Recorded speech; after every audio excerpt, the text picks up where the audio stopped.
What is gender? Most people define it as what's between your legs, but that's your sex. Gender is a social construct created so that it is easier to identify another person's sex based on the gender cues they give off. This line between the genders has existed for thousands of years, and in modern-day America, gender continues to be separated. But there are those who do not fit the regular gender roles and fall on this line and sometimes even cross over. These people consist of non-binaries, transgenders, gender fluids, and most importantly, drag kings and queens. Drag queens are traditionally defined as men in dresses, and drag kings are thought to just be women in suits. However, they are much more than that. Drag artists have existed for decades, performing musical numbers, lip-syncing, and comedy routines in bars and clubs.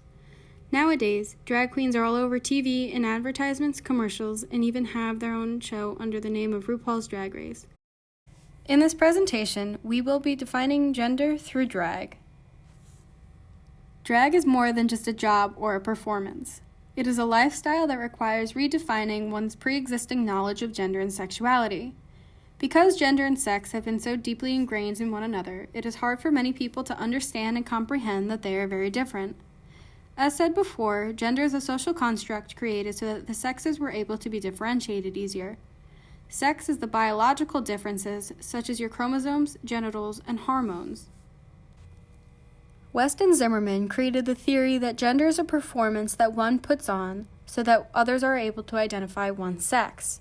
With this in mind, drag queens are the perfect example of doing gender. To create a drag persona, one must figure out which part of oneself they would like to portray. A drag persona is not a new personality, although some may say it is. It is an emphasis on part of a pre-existing identity. In other words, drag is an extension of a person's identity projected through another gender.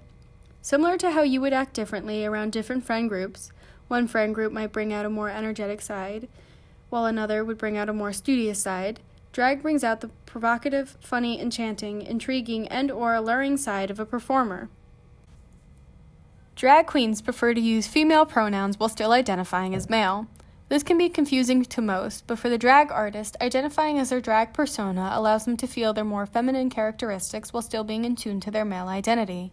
The mentality that one person can only identify as one single thing is challenged by the theory of intersectionality.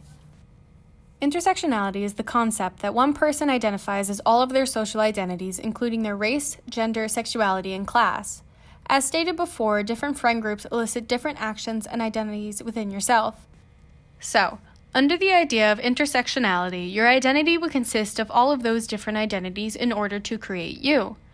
For drag artists, their gender, sex, sexuality, and unknown identities all combine to create them, similarly to how their drag personas alter their gender and sexuality in order to create a broad, new gender category.